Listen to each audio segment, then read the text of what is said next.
What's going on, everyone? Lucky here, and today is Wednesday, April 11th, which means we've got some more patches.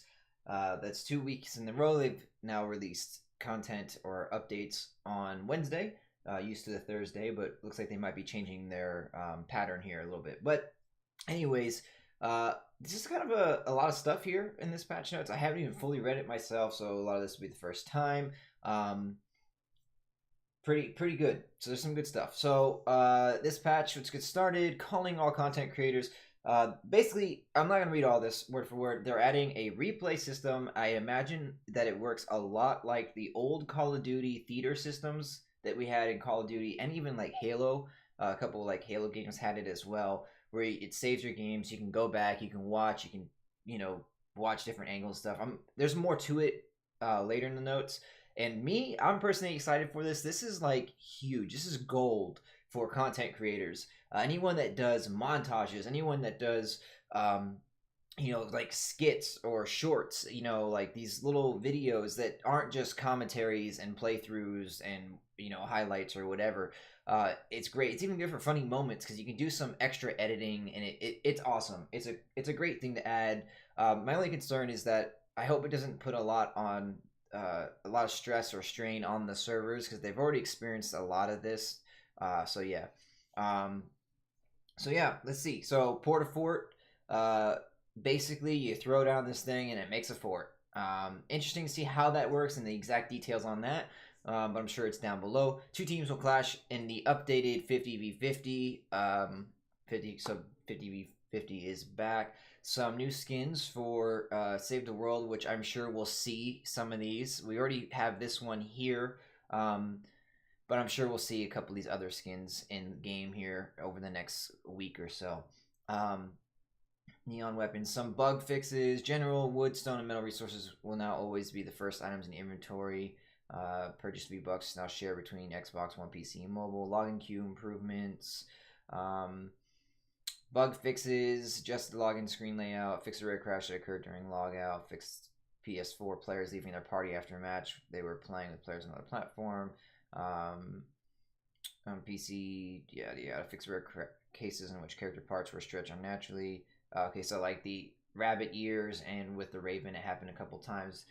Fix the inability to rotate elements in the Battle Royale locker. Okay, so nothing big that I've seen that I've been experiencing, like our weapons disappearing and stuff like that. So that might be in the Battle Royale notes, but we'll see. So here's the important stuff, right? Replay system. Save your matches and watch them from any angle. Speed up or slow down the action. Help tell your story better with player outlines and nameplates. Several camera modes to choose from. Third person, drone follow, drone attach, drone free gameplay. This camera shows when selected players. Okay, so adjusted cinematic camera settings, exposure, aperture, focal length, focal distance, or focus distance. I'm sorry, that's really cool. And it's only available on PC and console, not mobile. I don't know who would be trying to record any mobile stuff, to be honest with you. Port-a-Fort, epic rarity. So very rare. Drops in stacks of one, can stack up to 5 inventory. When the Port-a-Fort is thrown, a pre-made fort is constructed instantly at the impact point. The Port-a-Fort is made out of metal and it is 3 stories tall. The bottom floor is a 1x1 with a door for entry, tires inside to allow ease of access to the roof. Decreased guided missile maximum turn rate by 75%. Reduced guided missile movement speed by 15%.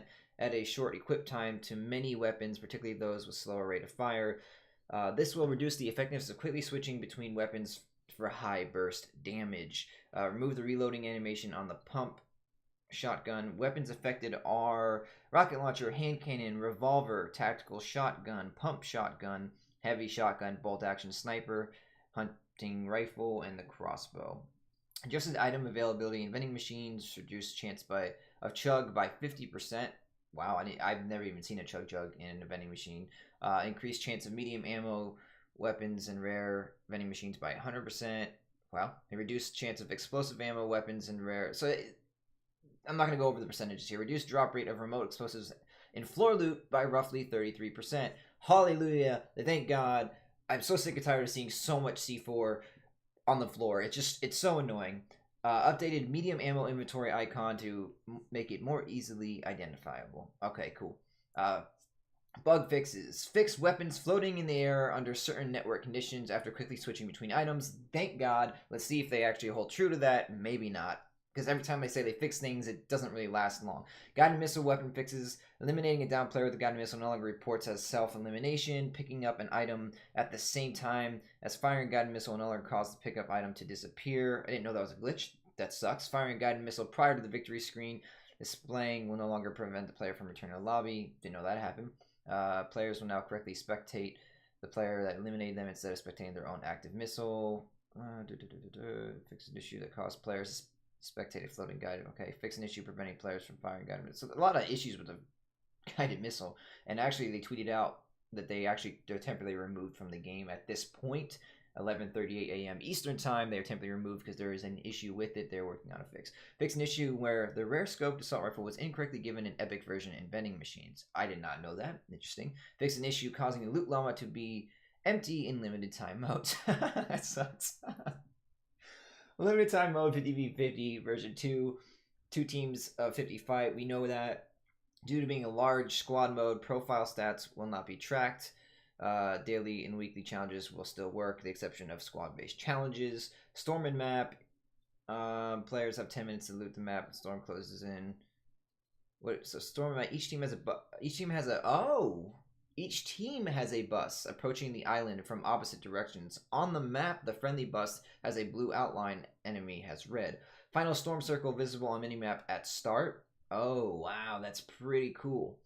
Players have 10 minutes to loot the map as a storm closes in on the circle, then 5 minutes to fight, and another 5 minutes as the storm shrinks to an end. Supply drops come in batches of 3 to 6, fall every 2 minutes, and only land in the final storm circle. Holy cow. So that's interesting. Added dotted line to map the indicated, whatever. Loot farming resources increased by 75% over default. Increased floor loot spawn likelihood by 50%. Just increased stuff. Fixed the bug that created uneven teams. Okay, down players lose health more quickly than normal. New Builder Pro controller configuration. This configuration is similar to Combat Pro, but optimized for fast placement of building pieces. Wall, floor, stairs, and roof have designated buttons on controllers. Oh shit! I want to check out what the setting is. The first button press will switch the map. Wow, I want to check that out. I'm definitely gonna try that. New squad comms wheel. This allows you to communicate quickly without voice.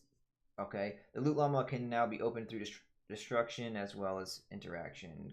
Added a blue tint to friendly traps to help distinguish them from any traps. That's good. Always good thing. Yeah, can't tell you how many times I've had a heart attack running underneath a structure, and the next thing I know, it's a friendly trap. Fixed an issue preventing players from editing their own structures. Supply drop fixes. Fix an issue preventing players from opening supply drops in rare cases. Fix an issue causing a lot of supply drop issues. Holy cow. Fix an issue where building would be blocked for 3 seconds at a time under poor network conditions. Fix an issue causing controllers to vibrate during the skydiving phase when vending machines loaded into the world. Fix an issue that would hide structure health bars. Fixed toggling aim down ADS not returning to the previous state after reloading. Fix an issue where poor network conditions could prevent buildings from streaming in. Fix an issue where you could not select the same banner icon and color combination better way that you have to save the world. I don't. Okay. Added unique equip reload sounds for the following weapons. All others remain the same. Epic legendary assault rifles, heavy shotgun, pump shotgun, bolt action, and hunting rifle. So now you can kind of know what your enemy has if they pull something out. A little bit more, information. Added more variation to tactical submachine gun fire sound. Added more variation to the medium range epic legendary assault rifle fire sound. Bug fixes remove the second insert mag sound during the grenade launcher reload animation phase. UI bug fixes. Fix controller button label for toggle map not shown after being eliminated. Fix the bug in the locker that made skydive previews appeared without the correct animation. Fix text on the mini map. Whatever. Fix the map marker not retaining its location when zooming in and out. Fix the issue with the map markers not pinning at your cursor when placing them while zoomed in. I didn't know that thing. There was a thing. The controller analog stick can now be used to scroll the map while zoomed in. Okay. Fix an issue causing the eliminated player count displaying as 0 when spectated and guided missile. Okay. Tweak the object pop-in animation. So objects ease in rather than pop in. Okay, that's cool. From a distance, I've seen that. I thought it was, had to do with rendering. Fixed inconsistent battle bus position changes that could occur every few seconds. Fixed the rock paper scissors emote that replicates properly in the lobby. Fix the rainbow smash and candy axe harvesting tools not always activating. Reduced size of mushrooms that were too large. Good. Performance. This is always important. Performance here. Major optimizations and improvements made to console load times and CPU performance. We'll see. We've made some data layout optimizations in order to improve load times and performance. Load times reduced by 25 to 30 seconds as a result of these changes on Xbox One and around 10 seconds on PS4. On both platforms, we expect to see fewer issues with geometry or cosmetic failing to load in time, and FPS drops during skydiving. The Xbox One download will be larger than normal in the release as a result of these optimizations. We're working to minimize the impact of this type of optimization in future releases. That was developer comment. Reduced downloads and patch size for players who just have access to Battle Royale, PC only. Fixed various issues causing the game to freeze up, hitch while loading assets, especially on console. These assets are now preloaded before the game starts. If they are in fact preloaded as the game starts, that's huge. That's so huge. You might be able to actually drop and tilt the towers and not lag. I'm sure there will still be lag, but you won't be having these hitching, and they won't have the hitching and freeze, the frame freezing and all that. So we'll see. I mean, every time they say they make these optimizations, it seems like it's good, but then sometimes it just gets worse. We'll see. I'm optimistic, of course. So optimize servers to reduce network lag when firing weapons and taking damage. Mobile stuff, I'm not going to read it. I don't, we'll see. And I'm not going to go over the Save the World stuff. But yeah, these are some heavy patches, guys. This is a big, patch. A lot of fixes, adjustments. We have a new content item, and we have the new replay mode, which I'm sure there's going to be some issues with it, and I'm sure there's going to be issues with the Port-a-Fort. I would not be surprised if someone finds some kind of exploit with the Port-a-Fort and they end up having to either A, remove it, or take down the servers temporarily to fix it.